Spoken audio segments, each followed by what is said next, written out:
स्वागत करता हूँ आपको आज के इस नए वीडियो में। आशा करते हैं आप अच्छे होंगे, स्वस्थ होंगे। तो आज एक नई वीडियो के साथ हम फिर से हाजिर हैं। तो आज हम लोग बात करेंगे मातृ ऋण के बारे में। तो मातृ ऋण क्या होता है हम जानेंगे। तो मातृ ऋण जो होता है हमारी माता से जुड़ा हुआ है, मीन्स हमारी मदर से। तो माता के प्रति जो ये हमारा जो ऋण है वो हमारे ऋण क्या होता है, पिछले जन्म में जो हमने कर्म किए हैं उसका जो गुनाह होती है, जो हमने गुनाह किया उसका फल मिलता है हमें इस जन्म में। मीन्स माता के प्रति हमारा वह ऋण जो जन्म से लेकर जीवन के संपूर्ण विकास तक उनकी देखभाल, स्नेह, पालन पोषण और त्याग से जुड़ा हुआ होता है, वो कहलाता है हमारा मातृ ऋण। यह ऋण हमें पितृ ऋण, गुरु ऋण और देव ऋण की तरह जन्म से ही हमें प्राप्त होता है। क्यों होता है? क्योंकि हमने पिछले जन्म में हमने इतने अच्छे अच्छे जो काम किए हुए होते हैं, इसी की वजह से हमें मातृ ऋण देखने को मिलता है। अगर हम अच्छा माता की सेवा अगर हमने पिछले जन्म में अच्छा किया होता तो हमें ऋण शायद नहीं मिलती। या फिर ऐसे जातक जो होते हैं जो माता की आदर नहीं करते, अपनी माता की अनादर करते हैं, उनकी आज्ञा का पालन नहीं करते, वृद्धावस्था में उन्हें दुख देते हैं, उनका निरादर करते हैं, वृद्धावस्था में सेवा नहीं करते अच्छे तरीके से, उन्हें घर से निकाल देते हैं, अनाथ आश्रम पहुँचा देते हैं, वे लोग मातृ ऋण से ग्रस्त होने के उनके चांसेस रहते हैं। ऐसे अतिरिक्त जो जातक जो होते हैं, जो उनके निकट कोई कुआं खुदवाए, जैसे कोई कुआं हो, नदी हो, तालाब हो या कोई भी चीज़ें हो, जैसे साफ पानी हो, इन सबको अगर गंदा करके रखते हैं वो भी मातृ ऋण के उसमें आते हैं।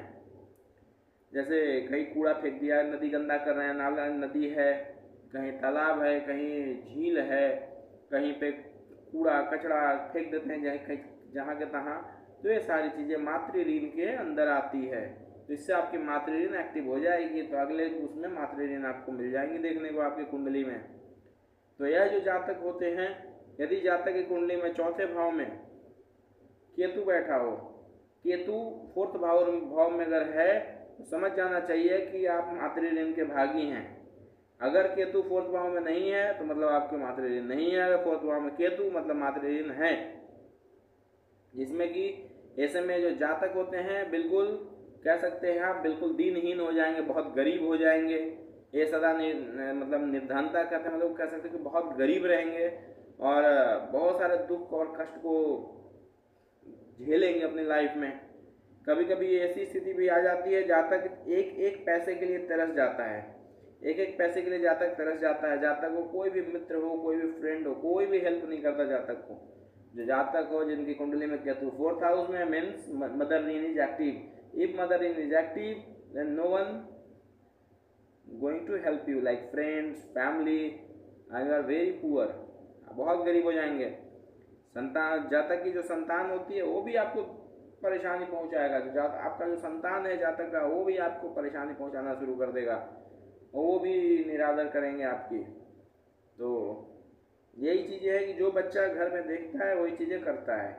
तो आपने जब अपनी माता पिता के साथ किया तो सेम चीज़ आपका बच्चा भी आपके साथ करेगा, वही सारी चीज़ें। तो ये सारी चीज़ें आपको देखने को मिलती हैं। मातृ ऋण के मुख्य रूप हैं, कुछ मुख्य रूप हैं, जैसे हमारी आ गई शारीरिक ऋण।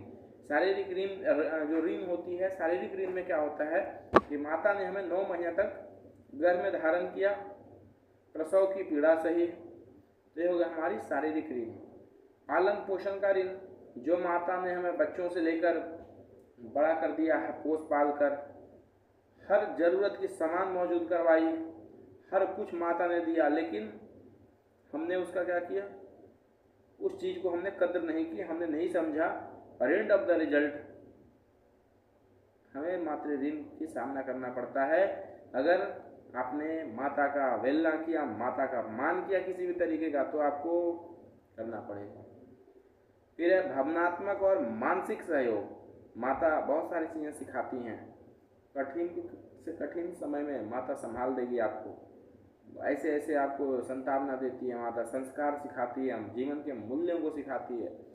तो ये सारी चीज़ें आती है भावनात्मक और मानसिक सहयोग में। तो ये कुछ 3 चीज़ें थी मातृ ऋण के मुख्य रूप हैं।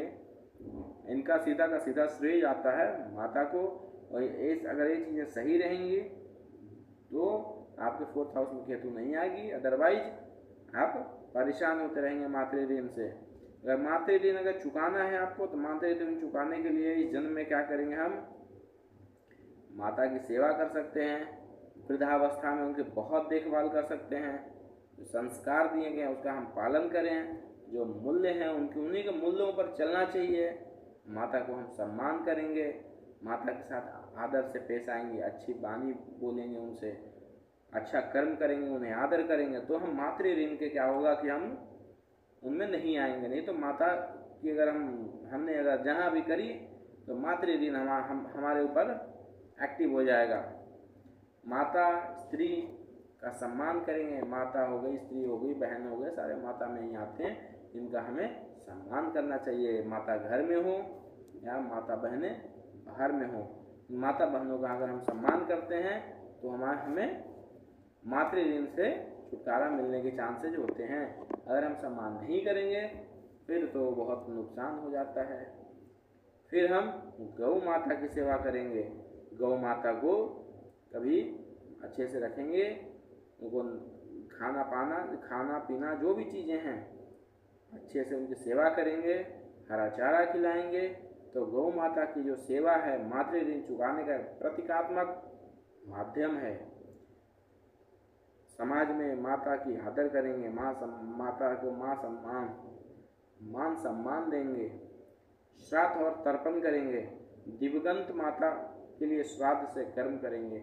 जो माता अब इस दुनिया में नहीं रही उन माताओं के लिए हम श्राद्ध करेंगे, तर्पण करेंगे, जिससे तर्पण करेंगे और हम श्राद्ध करेंगे, जिससे जो दिवंगत आत्मा है, दिवंगत माता की जो आत्मा है उनके लिए श्राद्ध करेंगे। कन्याओं को हम भोजन करवाएंगे, वस्त्रों का दान करेंगे। विशेष रूप से अष्टमी और नवमी को कहते हैं ना, अष्टमी और नवमी को माता जी का दिन होता है, तो अष्टमी और नवमी को हम कन्याओं को भोजन करवाएंगे, वस्त्रों का दान करेंगे। तो ये सारी चीज़ें माता के लिए। कब किसी के घर शादी हो रही है, किसी की बिटिया की शादी हो रही है, उसमें अपना कुछ सहयोग देंगे, कुछ सहयोग हमें ज़रूरी है। अब जैसे किसी के यहाँ शादी हो रही है, उनका कह दीजिए जी जो भी आपका इनका खर्चा आएगा हम उठा लेंगे, आपके यहाँ कुछ चीज़ें ऐसे खाने का खर्चा है हम उठा लेंगे, विवाह का सारा खर्चा हम उठाएंगे। तो इस तरीके से अपना सहयोग बनाएं बेटियों की शादी में, तब जाके आपकी मातृ ऋण अच्छी हो जाएगी। शास्त्रों के उल्लेख के हिसाब से बताया गया है मातृ देवो भवः, अर्थात माता देव तुल्य है। मानते हैं कि नहीं मानते हैं दोस्तों, आप बताइए। माता देव तुल्य होती है, इसलिए कहते हैं मातृ देवो भवः। महाभारत, मनुस्मृति और उनके महाग्रंथों में इन सबको सर्वोच्च स्थान दिया गया है। माता को बहुत बड़ा स्थान मानते हैं। जितने भी हमारे ग्रंथ हैं, जितने भी हमारे महाभारत लिखे गए, जो भी चीज़ें लिखी गई, सब कुछ बहुत बड़े बड़े ग्रंथ, माता को हमने सर्वोच्च स्थान दिया है। इसलिए माता की सेवा करनी चाहिए। अगर माता की सेवा अगर आप नहीं करेंगे तो आपको मातृ ऋण देखने को मिल जाएगा। तो आज के वीडियो में इतना ही, मिलते हैं आपसे एक नए वीडियो के साथ।